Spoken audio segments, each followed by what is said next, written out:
4 years ago, I had a week when life seemed to turn upside down. William had recently started school, and I'd been trying to balance his time here with my career, or rather his lack of time here.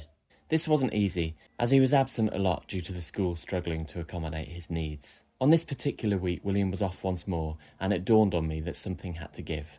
This was my career, as William needed me to be available for these absences. That would be on top of after-school care, as we'd looked into just about every local childminder and found that none could feasibly support William.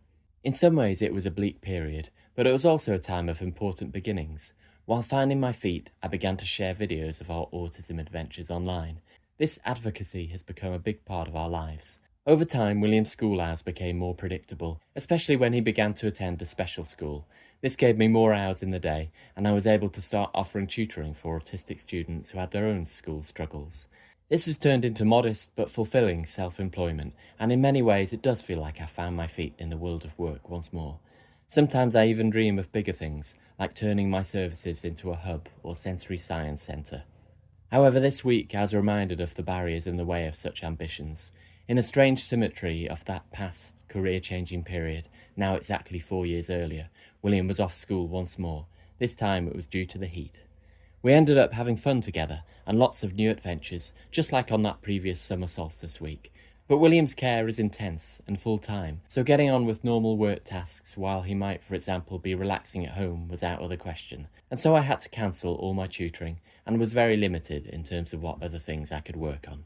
It was a sobering reminder of the limitations families like ours face in terms of career progression. I was also relieved that I hadn't tried to get back into a more normal way of working in recent years, which would no doubt have caused stress and pressure in this circumstance. But I took it as a positive reminder too. This was a reminder of promises made to William those years ago, that I would be there to care for him whenever others couldn't. In a big way, I think this makes me lucky to have this special relationship with my boy. And as for big career goals, I don't think achieving these in themselves makes anyone happy in the long run. Maybe I need to learn to just do what I can and what feels meaningful in my work, and accept that sometimes there will be interruptions due to those promises made to William.